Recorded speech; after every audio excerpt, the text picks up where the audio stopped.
Olá, pessoal! A gente vai dar continuidade aqui à nossa especialização de trauma. Nesse momento eu vou discutir com vocês sobre o tecido ósseo e também sobre as condições relacionadas à consolidação.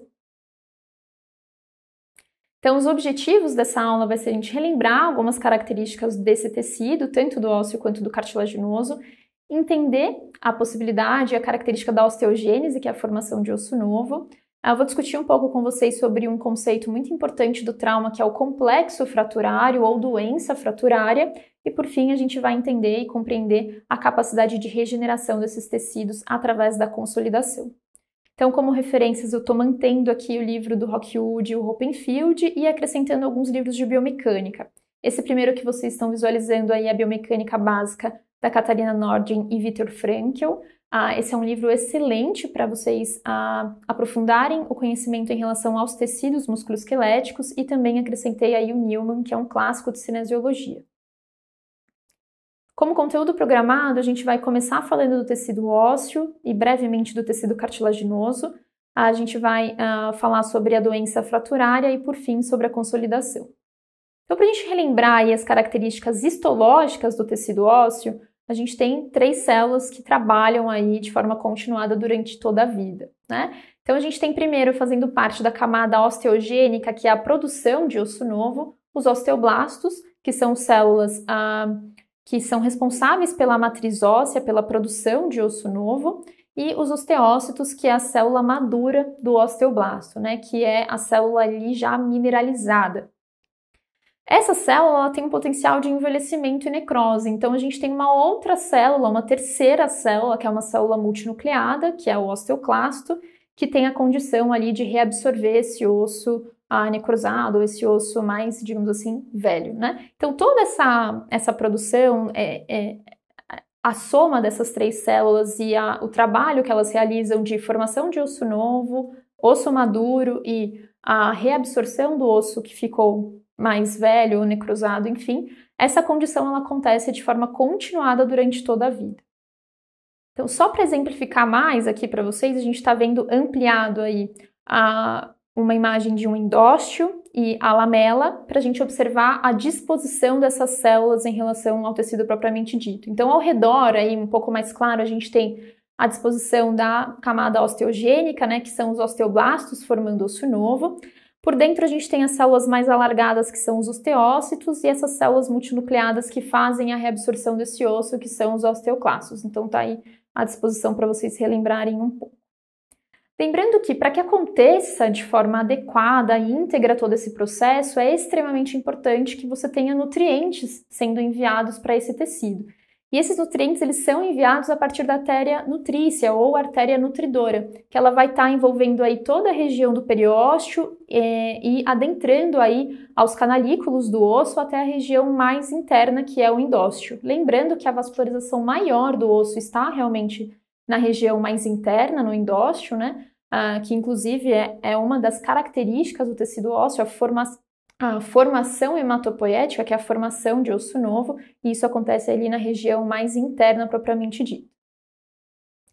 Só para a gente terminar de relembrar um pouco dessa parte, né, lembrar do ósteon, que é o sistema reverseno, também é muito importante. Então a gente sempre vai ter um esquema, né, que dentro desses canalículos a gente tem 3 vasos importantes, um vaso arterial, um venoso e por vezes também um neural, tá? E é a partir desses vasos, né, adentrando ao sistema ósseo, que a gente tem aí a formação e a distribuição desses nutrientes por todo o tecido ósseo. Então, qual a característica primária, assim, primordial para a gente relembrar desses tecidos, né? A gente tem uma dualidade no tecido ósseo, a gente tem um tecido que ele é rígido, né, por conta aí de materiais orgânicos, como sais minerais, que é inorgânicos, como sais minerais, hidroxiapatita, carbonato e fosfato de cálcio, e isso vai corresponder a cerca de 60%, 70% de todo esse tecido, mais relacionado aí à região do periósteo. E a gente também tem uma capacidade de flexibilidade, né, totalmente oposta à condição de rigidez, a gente também tem flexibilidade no tecido ósseo, que está relacionado ao material orgânico, que é o colágeno e a água, mais observado aí na região do endósteo, né, do osso mais trabeculado, que corresponde a cerca de 25, 30% de todo esse tecido. Lembrando que essa disposição de um osso com mais rigidez e ou mais flexibilidade vai depender de que osso a gente está falando e de como as cargas são impostas àquele tecido. Então a gente tem uma variação aí no corpo em relação às características de cada osso, né, em relação à atribuição de rigidez e flexibilidade. O que é importante a gente entender aqui? Que a soma dessas características, então a rigidez e a flexibilidade, elas são primordiais para que a gente não tenha, por exemplo, como nas doenças osteogênese imperfeita, né, que você tem um osso que ele é muito rígido e pobre de flexibilidade, a resultante disso é você ter traumas, né, em repetição, porque esse osso ele não é capaz de se deformar e nem de responder mediante as cargas impostas. Então, a flexibilidade para esse tecido é de suma importância para que você tenha uma certa capacidade de se deformar mediante a carga e não ser tão frágil ao ponto de se quebrar de maneira repetitiva se você tiver só rigidez, por exemplo. Esse é um gráfico do Nordin-Frenkel para a gente observar exatamente isso, né? Então, na linha contínua, aí a gente vai ver o estresse, né? Pela unidade de medida em megapascal, o estresse que o osso cortical aguenta, então ele aguenta bastante estresse, mas na condição e na capacidade de deformação ele aguenta muito pouco. Então ele aguenta muita carga, mas ele não vai aguentar por muito tempo. Por quê? Porque ele é só rígido, né? Enquanto que o osso trabeculado, ele não aguenta tanta carga, mas ele consegue se deformar mediante a carga imposta por uma certa quantidade ali de tempo, né, de porcentagem. Então ele tem uma condição de deformação maior do que o osso cortical. A soma dessas condições atribuída ao osso é muito importante, tá? Que a gente vai, por mais que não seja visual, os nossos tecidos ósseos, eles têm uma certa capacidade de deformação. E essa capacidade ela é muito importante para que os ossos respondam às cargas impostas de maneira adequada, né? E a gente não observe aí uma condição muito atrelada ao trauma, por exemplo, né? Um osso que muito rígido, que se quebre aí o tempo todo, ou um osso que tenha muito colágeno e água e seja muito frágil às cargas impostas. Aqui ampliado, né, um esquema do osso trabeculado para a gente entender. Então, dentro do osso trabeculado, a gente tem o colágeno e a água e bastante espaço, né? Isso dá uma característica de mola para essa parte desse tecido, né? E isso corresponde aí à flexibilidade do osso mais trabeculado. Agora, falando do tecido cartilaginoso, e eu trouxe isso para vocês porque as extremidades dos ossos é revestida, né, de cartilagem e a gente tem uma atribuição diferente no trauma. Um paciente que fratura somente o tecido ósseo, né, então você tem uma lesão na diáfise, por exemplo, é um tipo de tratamento, tempo de reabilitação, enquanto que um paciente que machuca ali a cartilagem, a gente vai ter uma outra preocupação com ele. A lesão acaba se tornando um pouco mais complexa mediante a tudo que pode acontecer dentro desse prognóstico, né? Então, a gente sabe que a cartilagem é um tecido super especial do nosso corpo, que não tem capacidade de reparo e ele tem uma complexidade em sua composição bastante interessante. Então, a gente tem a superfície de suporte, que é a parte mais externa, que vai de contato, né, às outras extremidades, formando aí as articulações. A gente vai ter uma variabilidade, então a gente pode encontrar cartilagens que têm uma espessura de 1 milímetro até 7, 8 milímetros, dependendo de que osso nós estamos falando. Lembrando aí que a patela, por exemplo, é o osso que tem o maior revestimento, chega a 7 milímetros de cartilagem do nosso corpo, tá? Então, esse tecido ele vem sendo classificado há muito tempo como um tecido avascular e aneural. No entanto, a gente tem novos estudos que mostram aí algumas terminações nervosas atreladas ao tecido cartilaginoso. Ainda falando sobre a complexidade da sua matriz, na parte mais superficial, ali na superfície de suporte, né, na região mais externa, a gente tem uma disposição das fibras de colágeno mais dispostas de forma horizontal, enquanto que mais próximo do osso a gente tem essa disposição mais verticalizada. Isso corresponde aí às demandas das cargas impostas ao tecido cartilaginoso. Lembrando que quando a gente tem uma ruptura, como por exemplo uma fissura ali na região mais da superfície de suporte, infelizmente, né, a evolução e a progressão dessa condição normalmente é de você ter uma lesão que aumente de diâmetro e de profundidade também, né, porque esse tecido ele não tem vascularização para reparo. Então, as lesões cartilaginosas normalmente elas têm prognósticos ruins, digamos assim, e isso pode atrelar aí condições muito características específicas de prejuízo para um paciente que tem lesões intraarticulares. Um exemplo que eu trouxe para vocês aqui, essa é uma tomografia de um paciente com fratura de Schatzker, né, que é uma fratura intraarticular de joelho, que você tem uma lesão cartilaginosa, né, intraarticular propriamente dita. Então, qual que é o prognóstico de um paciente com uma lesão nesse tecido? A gente vai ter um prejuízo nessa congruência articular. Então, pensando na regra de côncavo-convexo, a gente vai ter um prejuízo no deslizamento dessas superfícies, né, que acarretam diretamente a uma condição funcional para esse paciente. Além disso, quando a gente pensa no tempo de reabilitação, o tempo de proteção para um paciente que tem uma fratura intraarticular, vocês vão observar que ele é maior do que para um paciente que tem uma fratura de diáfise. A gente acaba tirando mais a carga desse paciente, né, por algumas semanas a mais, a fim de você oferecer para esse tecido, né, uma certa capacidade de proteção e de reparo, já que você tem aí um prejuízo avascular, então a gente tenta ao máximo proteger aquela região para que aconteça uma consolidação mais adequada possível e esse paciente não tenha tanto prejuízo em relação à congruência, tá? E levando em consideração aqui também que uma lesão cartilaginosa após um trauma, a chance desse paciente desenvolver uma osteoartrite secundária a esse trauma, né, que é uma lesão progressiva, uma doença progressiva aí da cartilagem articular, ela é muito encontrada em pacientes que acabam lesionando aí em fraturas intra. Falando agora do complexo fraturário, talvez essa seja a parte mais importante dessa aula, eu gosto muito de desmistificar esse tema para vocês. A gente sempre vai levar em consideração que a fratura em si, né, é uma lesão do tecido ósseo, isso é muito claro para todo mundo. O que é importante a gente entender é que uma lesão óssea, né, ela é sempre acompanhada de outras lesões adjacentes, né? Nunca, muito raramente, você vai ter um prejuízo somente do tecido ósseo. Então a gente tem que considerar um paciente do trauma para muito além da lesão do tecido ósseo propriamente dito. Então a gente vai começar a ter a clareza, assim, o entendimento de que esse paciente está dentro de um complexo fraturário ou uma doença fraturária, dependendo aí da literatura que você busca, que é a combinação de lesões, tanto do tecido ósseo quanto de partes moles atribuídas, né, adjacentes ali àquela região daquele trauma.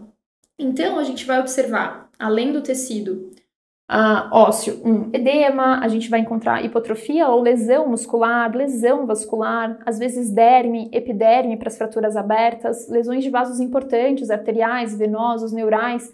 Então, vamos desmistificar aqui que a lesão da fratura é só uma lesão de tecido ósseo. Não, esse paciente está dentro de um complexo e tudo isso precisa ser observado e muito bem avaliado para que o prognóstico, né, e o processo de reabilitação tenha maior eficiência para esse indivíduo. Lembrando que as lesões vasculares, principalmente de vasos arteriais, e as lesões de nervos periféricos são as lesões que, atribuídas ao trauma, geram aí os prognósticos mais insatisfatórios, tá? Que a gente acaba tendo sequelas importantes e uma complexidade maior dessas lesões. Só por definição aqui, para não ficar confuso isso, né? A gente tem fratura como a perda da capacidade do osso de transmitir corretamente a sua carga, porque em alguma região desse periósteo a gente tem uma descontinuidade. Essa é a definição de fratura. Quando a gente pensa em traumatologia, a gente está falando do estudo das lesões ocasionadas aí por agentes mecânicos externos, que acaba resultando em dano nos tecidos, principalmente o tecido ósseo, mas vejam que é nos tecidos de forma geral aí. E o politrauma, a gente tem uma situação decorrente de lesões múltiplas, né, com reações sistêmicas sequenciais, que levam à falha e à disfunção de vários sistemas do nosso corpo. O que é importante a gente tomar nota aqui do politrauma também? Politrauma não são polifraturas propriamente dito. Às vezes você tem lesões de mais do que um sistema do corpo desse indivíduo. Então ele pode ter uma fratura de crânio, mas com comprometimento do sistema nervoso central. Então, ele tem uma fratura, mas ele tem prejuízo de 2 sistemas, tá? Então o politrauma não é exatamente múltiplas fraturas, mas múltiplas lesões em sistemas, né, mais de um sistema do corpo desse indivíduo. Então, entendendo tudo isso, a gente vai ter uma variação de situações aí no trauma. A gente tem traumas que são super simples e fáceis de serem resolvidos e a gente tem traumas muito mais complexos, né? Os pacientes que sofrem acidentes automobilísticos normalmente têm essa característica de maior complexidade, multilesões, enfim. O que é importante a gente entender quando a gente recebe um paciente como esse? O que a gente tem que ter em mente de forma muito clara? Primeiro, qual é a complexidade desse trauma? Eu estou diante de um paciente com uma fratura simples, reduzida, sem movimento interfragmentário, sem lesões de partes moles, ou eu estou diante de um paciente que está com multilesões, lesões de partes moles, muito edema, risco de infecção, características de comprometimento de outros sistemas. Então, qual que é a complexidade desse trauma para esse paciente? Outra condição importante é qual que é a característica clínica desse indivíduo, né? Ele está bem, ele está estável apesar do acidente, apesar da condição dele, ou ele está hemodinamicamente instável? Outra característica importante da gente entender quando a gente recebe esse paciente na clínica, qual foi o tratamento de escolha para esse paciente, né? Então, ele vai fazer parte aí de uma reabilitação, de um tratamento que foi conservador, só uma imobilização, ou ele vai fazer parte aí de cirurgias de reconstrução, cirurgias para síntese, cirurgias diversas de reparo. Quem que é esse paciente, né? Qual foi o tratamento escolhido e atribuído a ele? E uma outra característica importante para a gente tomar nota dos pacientes do trauma é o tempo. Então, há quanto tempo aconteceu a lesão? Uma vez operado, quanto tempo tem de cirurgia quando esse paciente chega para mim? Ele tem 4 semanas de pós-operatório, 6, 8, 12? Isso vai variar muito e isso determina muito o que pode ser feito e o que pode ser considerado do ponto de vista clínico na reabilitação. Outra questão, quanto tempo esse paciente demorou para fazer esse procedimento cirúrgico? Quanto tempo ele ficou lá no hospital, acamado, né, perdendo massa magra, densidade óssea, enfim. Então, o tempo é um preditor aí para as nossas decisões relacionadas ao trauma. O tempo é que prediz a forma com que a gente vai fazer descarga de peso nesse paciente, o que pode ser feito de reabilitação de carga, o que esse paciente tem que ter de ADM, já pode mexer, não pode. Então, o tempo é um determinante aí para a prática clínica do paciente dentro da reabilitação traumatológica. Falando agora do conceito, né, da consolidação, a gente tem aqui esse esquema que é um artigo muito interessante da Nature, eu vou disponibilizar ele para vocês. A gente vai dissecar aqui essa imagem para a gente ir explicando devagarzinho aí todo o conceito de consolidação. Então, a gente tem uma fase primária, que é a fase inflamatória, que ela acontece ali exatamente mediante ao trauma e vai durar cerca de 5 dias, 1 semana. Essa é a fase inflamatória, né, que desempenha um papel crucial para o início do reparo desse tecido. Nessa fase, a gente tem um hematoma, então várias células vão ser migradas para aquela região para que aconteça a limpeza daquele tecido necrosado e para que seja preparado esse tecido para as próximas fases do processo de consolidação.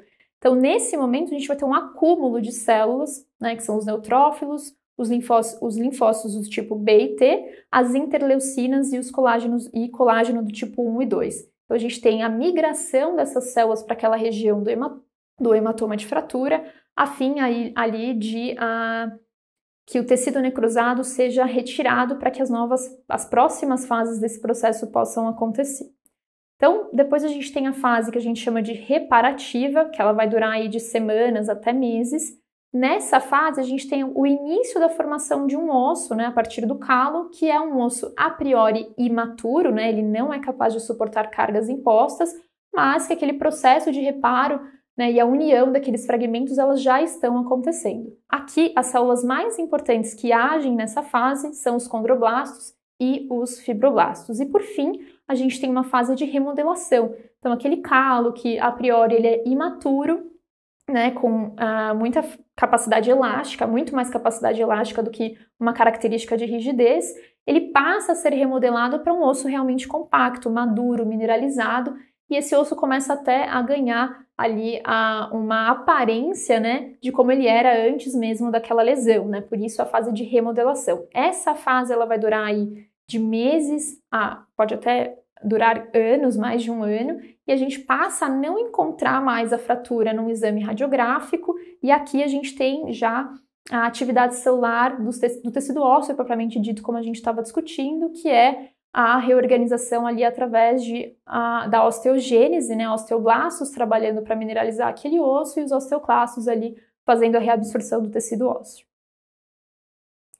Todo esse processo de consolidação que a gente discutiu aqui faz parte de uma consolidação que a gente chama de secundária a um calo mole, né, que é uma estabilidade relativa, ou seja, os fragmentos eles estão lá, por mais que estejam minimamente reduzidos, você tem um certo movimento, uma síntese elástica acontecendo naquela região, que é essa formação desse calo, né, que a priori, de novo, imaturo, né, e vai ali, com o passar do tempo, se reorganizando, se tornando um osso lamelar maduro, tá? Então, a consolidação secundária, ela tem essa característica, secundária a esse calo, né, porque tem uma certa síntese elástica e um certo movimento interfragmentário. Uma característica importante da gente entender também da síntese elástica aqui, né, nesse esquema a gente consegue visualizar aí um esquema interfragmentário e essa bolinha representa o calo. Então, quanto maior o movimento interfragmentário, maior vai ser esse calo, e quanto mais estável essa fratura, menor a produção da síntese elástica, ou seja, menor o calo.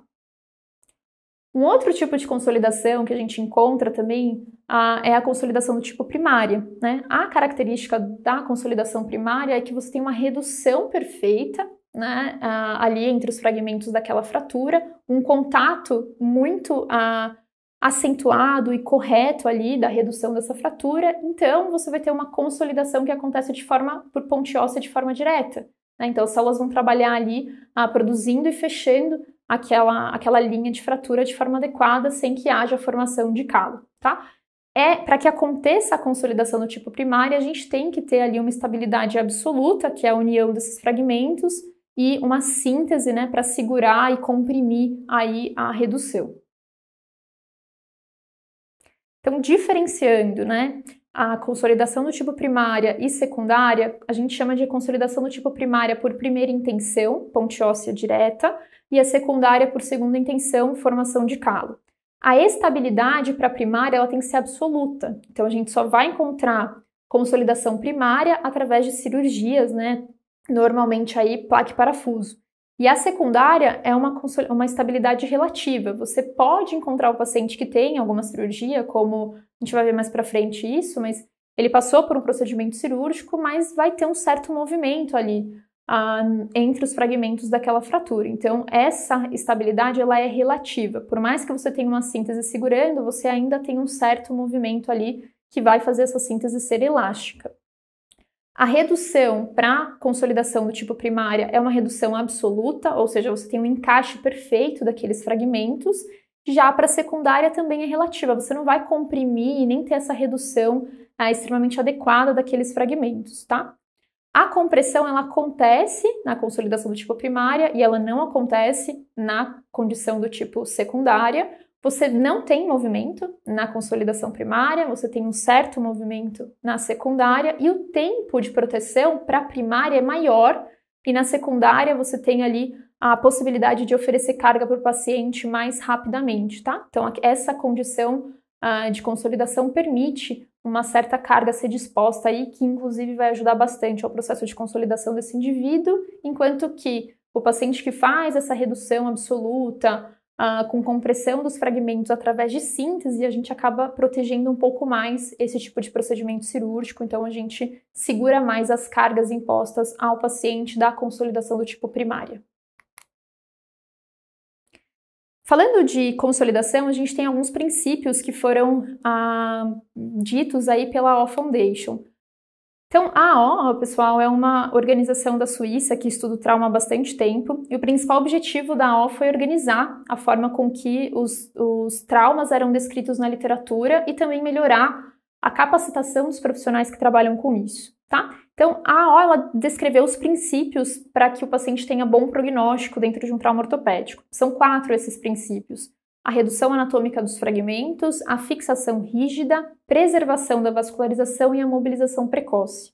Eu convido vocês a terem acesso a um pouquinho aí da O no celular de vocês, no computador. Eles têm aplicativos que mostram, esse primeiro que eu circulei aí na parte superior, mostra como é feita a cirurgia de cada tipo de trauma. Então você pode, se você tem um paciente aí na clínica e você tem dúvida de como foi realizado esse procedimento, a O ela tem esse aplicativo que mostra para vocês como que é feita a incisão da cirurgia, o que é afastado, o que é reduzido, como que é colocado a síntese, como que fecha, como que esse paciente deve, né, ficar nos protocolos nos primeiros dias ali de internação. Então é muito legal para vocês tirarem dúvida em relação às cirurgias, né, como que são feitos os procedimentos.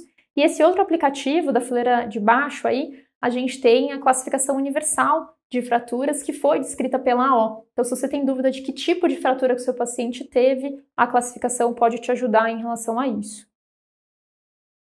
Então, a gente vai discutir aqui cada um dos princípios de maneira individualizada. Então, o primeiro deles é a redução anatômica desses fragmentos. Então, o médico ele sempre vai optar por um procedimento que traga o máximo possível de redução, né? Essa redução ela vai acontecer em todos os planos. No plano coronal, a gente tem as correções do VAR e do valgo, no sagital, a gente tem a correção anteroposterior desses fragmentos e no transversal, a correção das rotações. Então, esse ajuste mecânico na redução é a tentativa, né, de organizar ali os fragmentos para que fique o mais próximo possível da anatomia anterior desse paciente.